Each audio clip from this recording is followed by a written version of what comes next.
All right, so in this video, we're going to look at another flowing liquids problem, but as you're going to soon find out is that the amount of fluid is changing as well as the concentration of salt in the container. So this is promising to be a bit interesting. If you'd like to pause the video to read the entire problem, I encourage you to do so, and then come on back when you're ready. So then to set things up, so we have the water is flowing inward, 4 gallons per minute, and it has a concentration of 3/4 pound per gallon. So as we've seen in the previous videos that we can just multiply those rates together to get 3 pounds per minute. And going out is going to be the interesting thing. So we have 4 gallons going in, at the same time 6 are going out. So that means that the change in volume is -2 gallons per minute. So what this means is that the volume started at 100 and it's losing 2 gallons every minute. So that means that the volume of the fluid in the container at any time is 100 minus 2t gallons. Okay, so that's going to be important when we look at what's draining, because the well-stirred solution is draining out the bottom. So it's coming out at 6 gallons per minute, but it's coming, and the concentration is going to be y pounds of salt, because remember, the number of pounds of salt is changing as we go through. And that is divided by 100 minus 2t gallons, which of course means that this thing's going to be empty after 50 minutes. So that's another thing that we're going to see reflected in the solution, hopefully when we get there. So remember, the principle is that dy dt is equal to the rate in minus the rate out. So we have dy dt is equal to, well, we still have that 3 up there. That's 3 pounds per minute, because again, y is the number of pounds every minute, minus now the rate out. We know we get that by multiplying these two together. So that's going to be 6y over 100 minus 2t. I notice a common factor of 2, and that could be helpful later. So I'm going to write that as 3y over 50 minus t.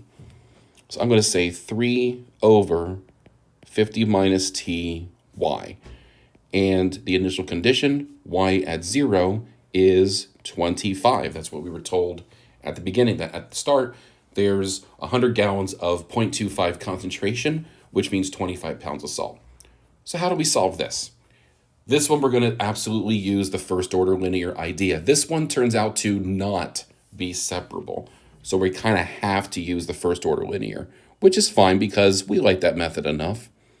So dy dt is equal to, well, not equal to, dy dt plus 3 over 50 minus t y is equal to 3. Okay, so how do we proceed? Well, we know that the integrating factor is e to the integral of 3 over 50 minus t dt. I smell a natural log coming. In fact, it's e to the, let's see, that's going to be 3 natural log 50 minus t.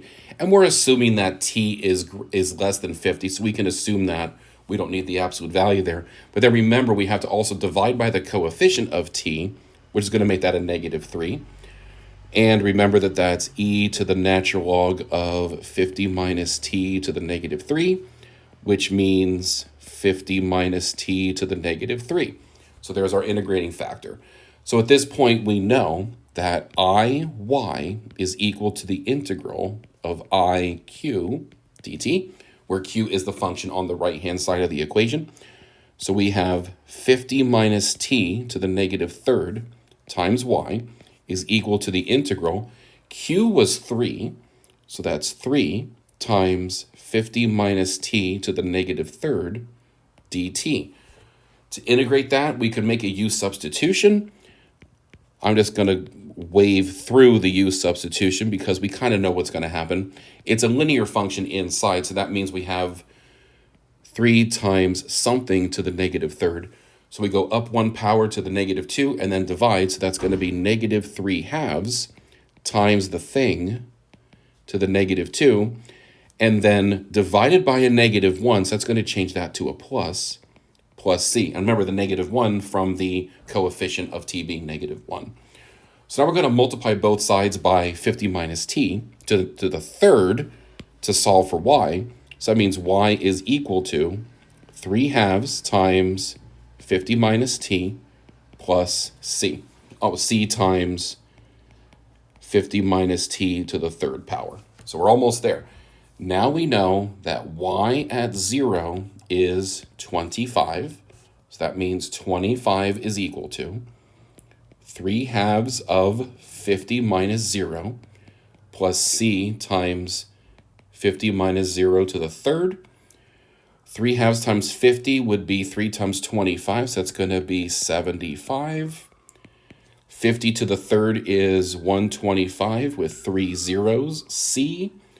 So subtracting, we get negative 50 equals 125,000 c, which means c is equal to negative 50 over 125,000. And of course, zeros cross out.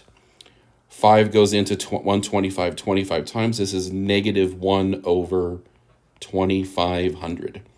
So the solution is, drum roll please, we have 3 halves, 50 minus t, minus 1 over 2,500, 50 minus t to the third power. And from there, you can answer all kinds of questions. How long will it take for the tank to be half full? How long will it take for the tank to be empty? And of course, you can verify that that would happen when t is equal to 50. We kind of knew that from the volume before. So there's our solution. Hopefully this problem makes sense to you. And just be sure to watch out for more videos. I'll be posting some more models and other differential equations later on. So stay tuned and thanks again.